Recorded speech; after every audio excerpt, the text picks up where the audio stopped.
We're gonna teach you my version of a classic Italian dish, tagliatelle al ragù. Taka is gonna help us to cook tagliatelle al ragù, means, pasta alla bolognese, whatever you wanna call. So, Taka now is preparing, cutting and chopping celery, onions, and carrot. He's starting with a little bit of extra virgin olive oil, right? And he put some bone marrow, and he start with very low heat because you have to caress the ingredient with the fire. Taka starts with carrots because are the harder one, And once the carrots are half cooked, kind of soft, you add the onion. And always remember, very low heat. In the fire is like medium-low fire. And celery. Onions is sweetness, and the celery is freshness. In a different pan, we're gonna start with adding the sausage. It's just pure pork meat and with a little bit of pepper and a little bit of salt. No spices at all. Remove the sausage from its casing, so it's just the meat. So the sausage is almost ready, and we're gonna go with some paper to remove all the fat in excess. This is a very important trick that you should learn, just to add to the ragu the flavor and not the fat. Perfetto, no? Right. Aggiungi. At this point, we add the sausage to the vegetables. You see, there's no fat at all, left. It's like, this is the most important moment. Because in the beginning, you're gonna give the flavor to the meat. This is the moment in which you are building your own future, the ragu. This is slow food, and you do everything step by step, because cooking is an act of love, and you have to do it slowly, step by step. Don't run. You don't go anywhere. If you are in a hurry, you can't cook. Now it's time to work with the meat, the different cuts of the meat. We have cheek and tail. A little bit of salt and pepper. So we're gonna create this kind of crust on the outside. Give that kind of perception of something that is cooked and not boiled. It's a totally different approach to when you cook or when you boil the meat, You see the meat, how, you have a crunchiness, and all the juice goes in the heart of the meat. Take time to make the crust. Now it's time for a little bit of white wine, You see, the pan is very hot, so you add a little touch of acidity, and it evaporates very quick. So at this point, the meat is ready. You put everything inside. You have what you prepared before: celery, carrot, onions, bone marrow, then sausage, and now we're adding cheek and tails. For the tongue is a different approach. What we need the tongue cooked like that, because now we have to take off all the skin. So it's just the meat.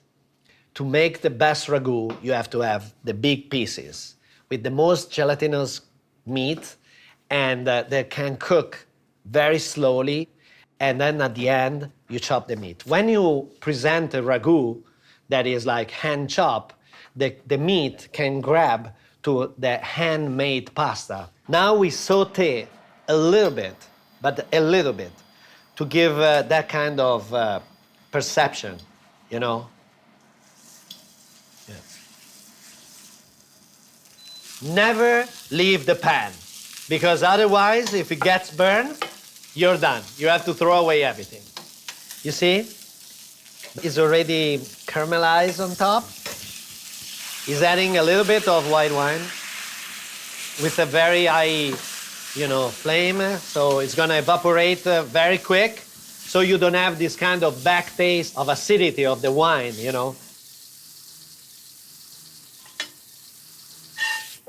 We're gonna start adding some concentrate of tomato, or you can use what you call tomato paste. And then after the tomato, we add the fresh herbs. This is rosemary and thyme, okay? So we put like with a string that to keep everything and not to leave all the leaves everywhere. Smells amazing, And a couple of bay leaves. And then we have some chicken broth, a very intense stock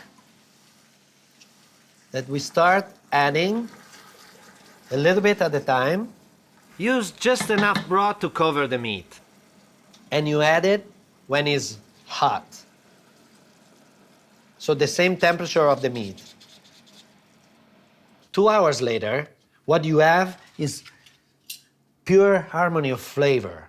A flavor that has been transferred from centuries and centuries of tradition. We're gonna get all these different pieces of meat, and we're gonna put here like the cheek, the oxtail, and the two tongue. They're melting, It's like the oxtail is melting, It's like pure gelatin, and it's taking off from the bones the meat that we're gonna go and we're gonna chop by hand. Before cutting, to create the perfect ragu, we're gonna put in a refrigerator a little bit, to lower the temperature down. Could be half an hour, it's okay. In the meantime, we're gonna use passino, which is a food mill. We're gonna pass through everything, like the sausage, the carrots, the fresh herbs,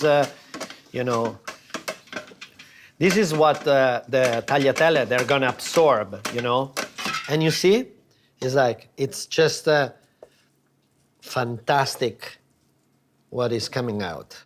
The meat now is ready. So we're gonna take off and we're gonna chop it. So what it does now is chopping as it was doing with carrots, celery, and onions before, the different cuts of the meat.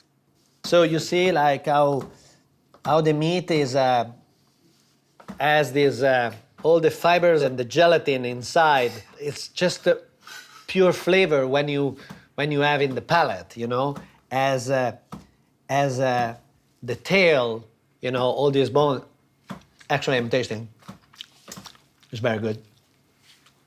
I've stolen a piece of oxtail, but don't tell Tata. He's gonna be mad at me. Chopping is something that you learn day by day during the whole life, all your career. This movement, that is very important, is melting, is touching the oxtail and chopping.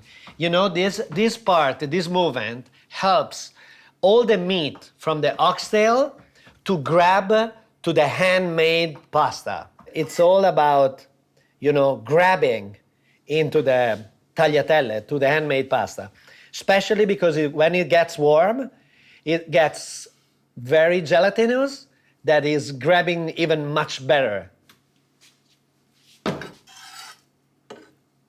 One thing that is very, very important for this preparation is to keep the pan very clean. Because the temperature and the long process of cooking, the caramelization on the outside of the pan can really affect the flavor of the ragu. We're gonna start cooking the tagliatelle in a chicken broth. It is very important to cook the pasta in the chicken broth because the handmade pasta absorb the flavor. So I'm gonna pour the tagliatelle in the broth. It's handmade pasta, so it's gonna cook like in a couple of minutes, you know? We're gonna pour a little quantity of the ragu into the sauteuse pan. We add to the ragu a little bit of the chicken stock in which we were cooking the pasta. As soon as you see the pasta that is coming up from the boiling from the pan, is ready. So now it's ready. We didn't add any butter, and actually, for me, with this kind of preparation, you don't even need any cheese, because the pureness of the flavor that you have with that kind of ragu alla bolognese stays there. Risotto style, as we call. You see how we higher the temperature to concentrate all the flavors. You see all the gelatin is melting now. I think it's almost done. Yeah. Because you see the things. It's very creamy. And at this point, you close the fire. You let him sit, as my grandmother was saying. Let him sit a little bit to relax. You're gonna start adding a little bit of extra virgin olive oil. But, you know, because we didn't use any butter, any fat at all, so the only fat we add is like this little bit of extra virgin olive oil for the shininess. It's brilliant now. This is like the pasta is talking to you and is saying, eat me, please, eat me, I'm here for you. The classic presentation of tagliatelle. You see all the ragu is grabbing on the tagliatelle, on the pasta. The way we roll it is kind of bird nest. And we're gonna finish everything with ragu that from the bottom of the pan to put on the top. And we love abundance on ragu for one simple reason: to leave you the joy of finish everything with scarpetta, like with the crunchy bread at the end you have, you know, and you go at the bottom of the plate, and you take everything that is left over from the pasta. It's time to taste it directly from the pan, because this is the best part. It's sweet, it's intense. You feel all the perception of it. You have one bite and you want the second one immediately. This is amazing. Beautiful satisfaction. Long finish that evoke our youthness, evoke when we were kids.